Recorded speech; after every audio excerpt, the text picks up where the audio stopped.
Hey guys, we're here to introduce 44 BCE. It's a strategy-based game to become the first emperor of Rome, so we're going to teach you how to play.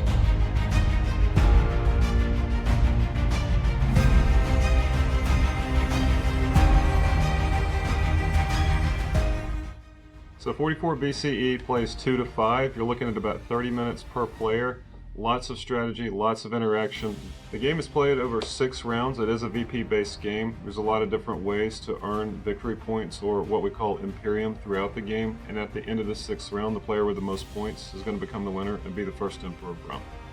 So the game introduces a rotating all versus one system that we've created. On each round, one player is going to be designated the Imperium Maius, and they are going to have to work alone against the rest of the players collectively as a group. The cool thing is that as each round of the game is played, this player can change. So the dynamics, the interactions, the intrigue, and the decisions are always fresh, interesting, and tough to make. So let's get straight into setup so we can learn how to play 44 BCE and start having fun.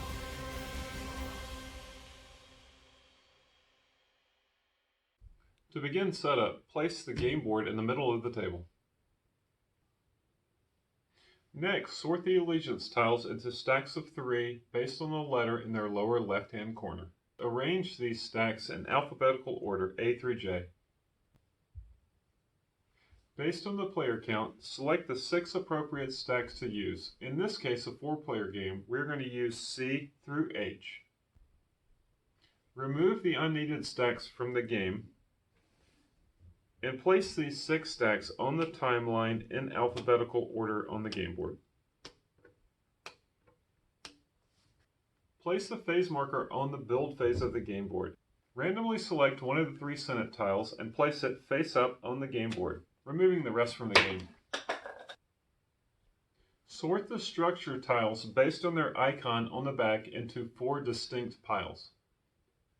Based on the player count, randomly select a number of structures from each pile. In this case, a 4-player game, I will select 5 Era 1, Era 2, and Era 3 structures, along with 7 statues, removing the rest from the game. Place the Era 1 structures on the city section of the game board based on their phase icon in the lower right-hand corner. Place the selected statues on the game board.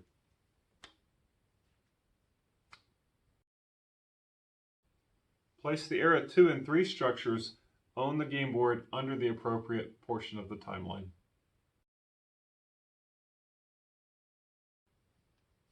Place all loyalty cards on the game board, all denarii on the game board, and all influence cubes next to the game board.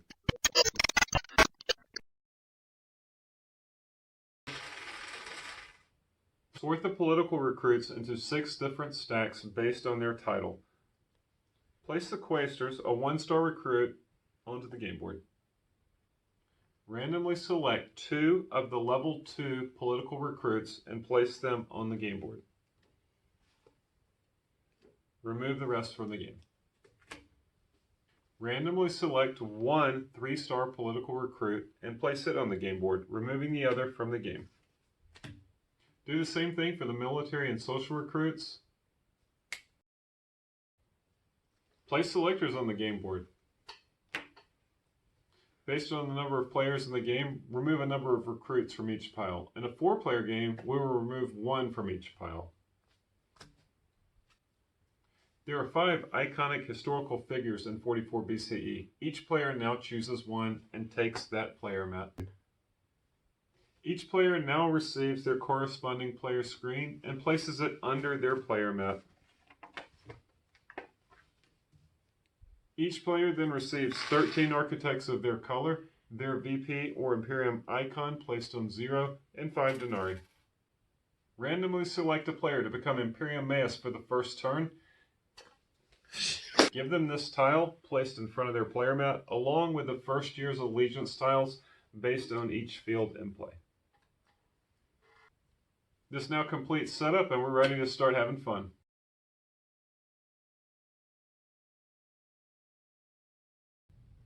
So let's talk about a little more detailed overview of how to play.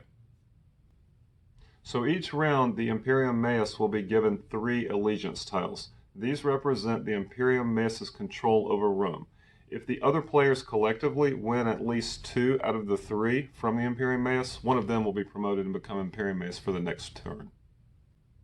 Each round of the game consists of the same 9 ordered phases. So let's go through each phase. When you understand the phases and endgame scoring, you know how to play 44 BCE.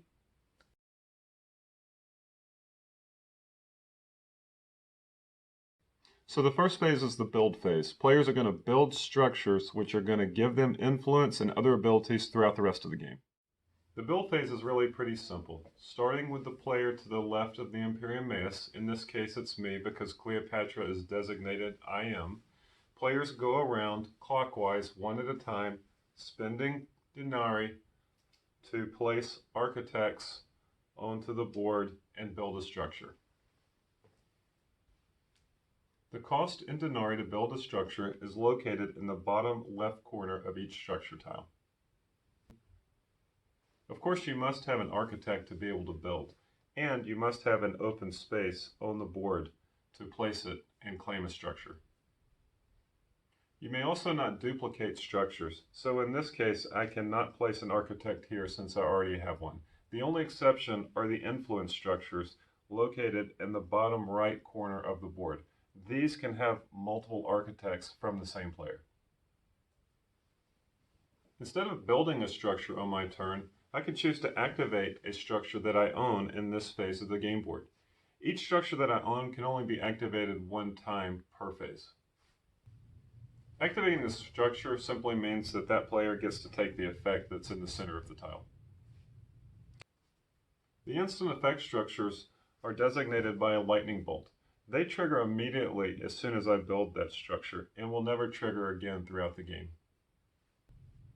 On my turn, if I choose not to build a structure or activate a structure, I can always pass. Keep in mind that once I pass, I cannot get back in the rest of this phase. Once all players have passed, the phase will end and we will move from the build phase to the production phase.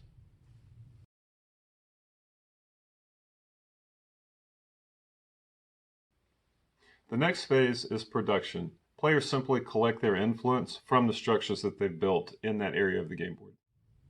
In the production phase, players are going to simply collect influence.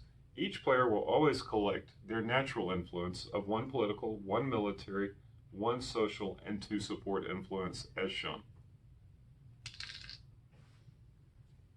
Additionally, all players will activate all structures in the production phase of the game board.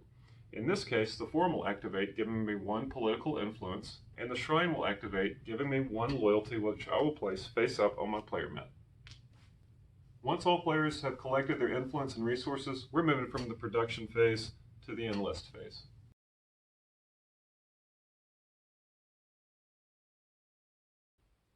In the enlist phase, players are going to use their influence to enlist recruits. These recruits are going to give them authority later in the round. The enlist phase is very similar to the build phase, except that instead of spending coins to build structures, players will use their influence to enlist recruits. Just like the build phase, this phase starts with the player to the left of the I am, which is me, and proceeds around clockwise until all players pass. On my turn, I have 3 choices. I can enlist a recruit, I can activate a structure in the enlist phase of the game board, or I can choose to pass and be out for the round.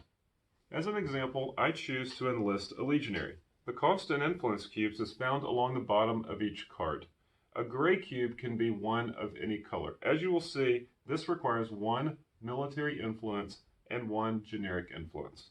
I will take this recruit, place it in the appropriate field face up on my player mat, and spin the influence back to supply to enlist. Some recruits may require loyalty in their cost. As an example, the Senator requires 3 political influence and 1 loyalty, which I can return to supply to enlist. On my turn, instead of enlisting recruit, I can always activate a building that I own in the enlist area of the game board. For example, Green could trade 1 support influence for 1 loyalty on his turn and remain in the round. On my turn, if I choose not to enlist a recruit or activate a structure, I can always pass. Keep in mind that once I pass, I am out of this phase.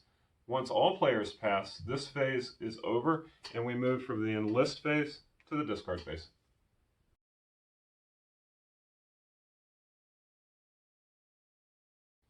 In the discard phase, players must count their influence and recruits and make sure that the total is less than or equal to 7. The discard phase is very simple. All players must discard down to a combined total of 7 influence cubes and recruits. In this case, I have 6 cubes and 2 cards for a total of 8. I have 2 choices. I can discard an influence cube back to the supply, or instead choose a recruit to discard face down into my collegium. Your collegium is simply a stack of tiles and recruits that are not accessed but do have an impact on in-game scoring. It should be noted that some structures in the discard phase can increase a player's limit beyond 7. Once all players have satisfied their discard limit of 7, we move from the discard phase to the Imperium Maius commit phase.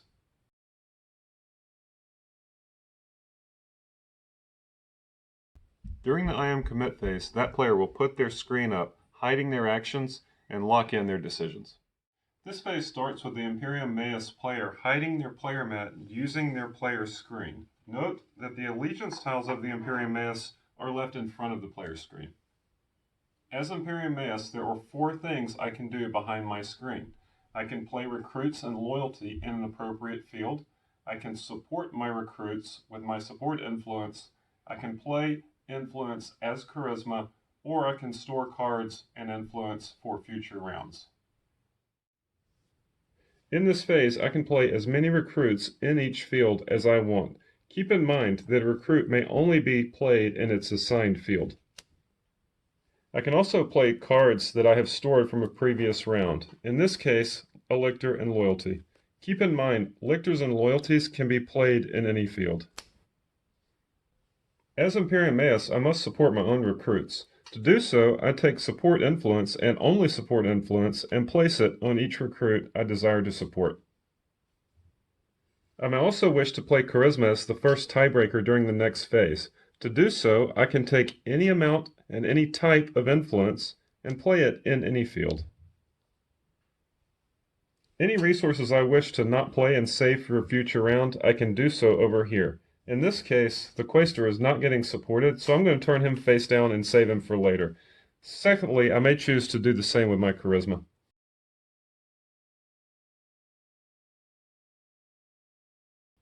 During the Suitor negotiation phase, players will decide how to collectively, as a group, win at least 2 of the 3 fields from the Imperium Maius. So let's talk about the Suitor negotiation phase. This is a free-form phase where all of the suitors will openly develop and negotiate a strategy to defeat the IM player in at least 2 out of the 3 fields. If the suitors as a group win at least 2 of the allegiance tiles from the Imperium Maius player, one of them will become the IM on the next turn. If not, the IM will retain and gain a lot of VP and become more powerful. Points of negotiation and strategy between the suitors include several things. Which fields are they going to go after to try to win and defeat the IM? Who is going to play which recruits and in which field? And most importantly, who is going to support the other suitors? For instance, am I going to get support from Agrippa or from Octavian? It is important to determine which suitor will win the allegiance tile from each field and which suitor might become Imperium Maius if they're successful. When the suitors have finished their negotiations and develop a plan, this phase ends and we move from suitor negotiation to the suitor commit phase.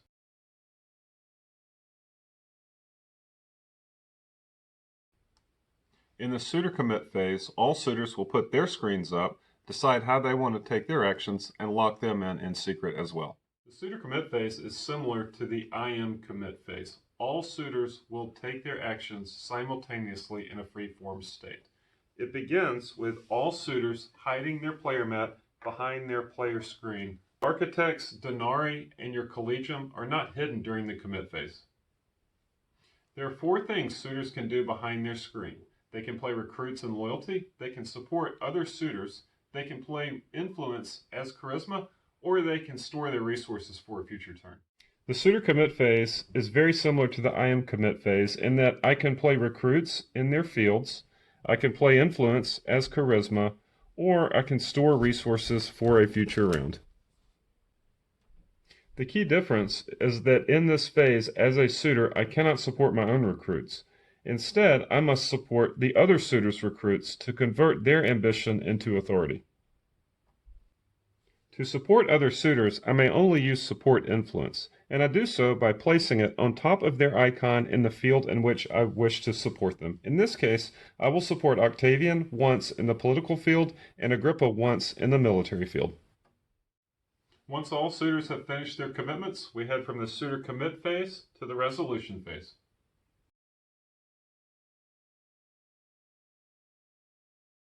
During the resolution phase, all players are going to bring their screens down, and we're going to see who has the most authority in each field, the suitors as a group or the Imperium Maius. The resolution phase begins with all players revealing their commitments.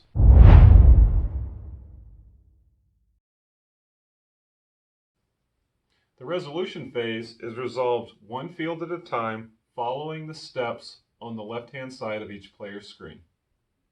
So we will resolve the political field first. Step 1, suitors deploy support. Each will check to see if they have ambition or an empty box in the political field. The praetor that I committed has 2 open boxes of ambition needing support from the other suitors. In this case, Agrippa played 1 support influence on my icon in the political field, and Octavian played 2. Because Octavian played more support influence, he gets to place in my first ambition. Because Octavian deployed a support influence to another suitor, he will collect a loyalty in front of this field. My praetor still has 1 ambition box needing support. Both Agrippa and Octavian have 1 support influence on my icon, so let's look at tiebreakers. When suitors are tied for giving support, we simply look at the charisma they played in that field. In this case, neither Agrippa or Octavian played charisma in the political field, so we look at the second tiebreaker, which is clockwise order, beginning with the I am. Since Agrippa wins the second tiebreaker for support, he will deploy this support onto my praetor in the political field and receive a loyalty in return placed in front of his political field. Since I have no more political ambition remaining, Octavian's support influence is simply returned to supply and he does not receive a loyalty. This process is simply repeated for all suitors in the political field. My support is going to go to Agrippa and I will receive a loyalty in return placed in front of my political field. As a quick note, if you play multiple recruits in the same field, the top recruit's ambition is filled first in top-down fashion. Remember, each ambition box can only accept 1 support influence. The Imperium Maius now fulfills their political ambition by placing their support influence in the appropriate political ambition boxes. Of course, the I am never receives loyalty for placing his own support. Next, all players will activate loyalty they played in the political field. Loyalty is simply insurance and will drop a support influence from the supply into their next available ambition in that field. When the I am activates loyalty, each will provide 2 support influence from supply into their next available ambition in that field. If I have no available ambition when the loyalty activates, its effect is simply disregarded. Please note, loyalty is only earned when one suitor deploys support to another suitor, not for playing loyalty for themselves or as I am. Next, each player activates the recruits they played in this field. Also note, a round circle on a recruit indicates authority, not ambition. Therefore, it cannot accept a support influence. Next, each player tallies the authority in their political field. In this case, I have 1 authority from my lictor, 1 authority from my supported quaestor, and the ambition from my other quaestor that didn't get supported does not count. That gives me a total of 2 authority in the political field. The Imperium Maius simply does the same thing in the political field. His supported quaestor gives 1 authority, and his allegiance tile provides a second. Also note he has played 1 charisma. The next step is to award the political allegiance tile. To do this, we simply add the total authority between all the suitors and compare it to the authority of the Imperium Maius. In this case, the suitors have a combined total of 3 political authority versus the Imperium Maius's 2 political authority. Therefore, the suitors will win the political field.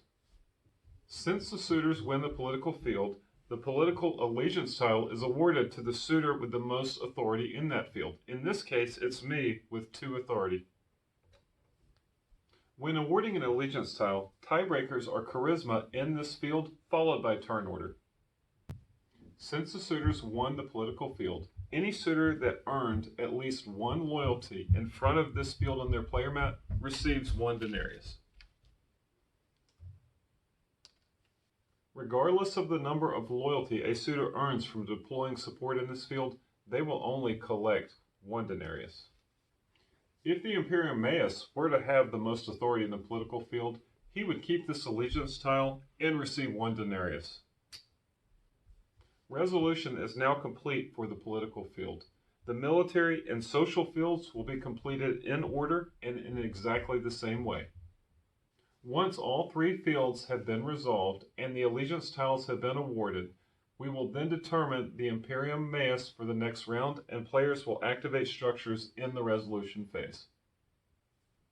If the suitors were awarded 2 or more allegiance tiles, the suitor with the most authority across all 3 fields will be awarded Imperium Maius for the next round. In this case, the suitors won 2 fields. Agrippa has 2 authority to my 1 and therefore will become the new Imperium Maius. When a suitor is awarded Imperium Maius, they get a choice between 6 Imperium or 1 denarius. If the Imperium Maius is awarded 2 or more allegiance tiles, the Imperium Maius will retain but does not receive a bonus. If the suitors tie in total authority in determining Imperium Maius, then we look and compare the charisma between those suitors in all 3 fields. If they're still tied, it reverts to turn order.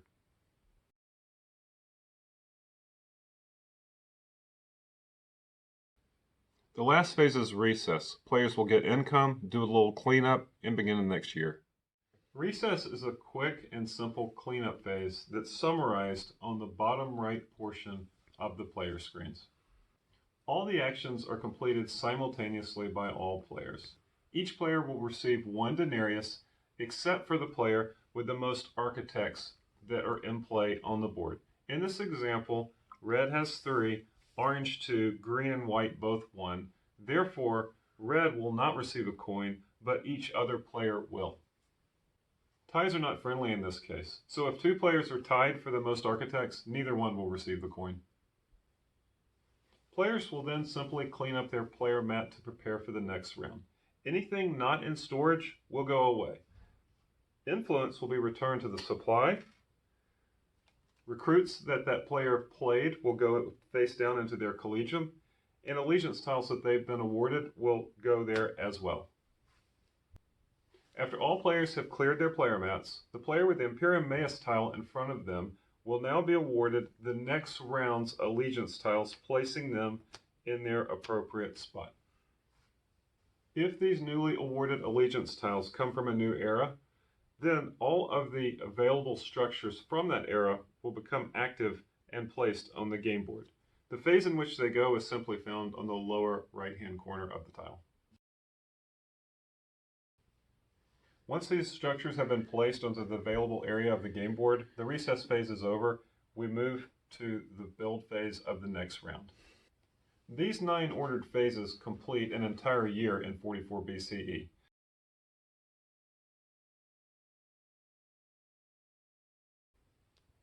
After the recess phase of the 6th round of gameplay, we will proceed to one final build phase, after which we will proceed to in-game scoring. This is summarized on the upper right-hand portion of each player screen. First, all players will score their collegium, beginning with the allegiance tiles, counting the Imperium in the upper right-hand corner of each tile.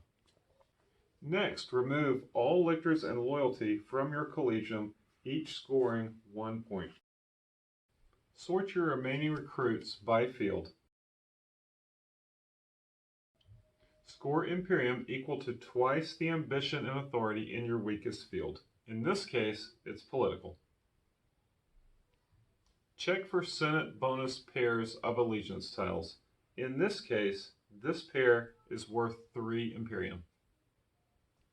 Next, score architects based on the structures you built on the game board. The Imperium for each structure can be found in the upper right-hand corner. Next, activate any statues you own for their bonus effects in Imperium. Finally, each denarii you have at the end of the game is worth 1 Imperium. Have fun playing 44 BCE, join our Facebook group, and follow us on Instagram and Twitter.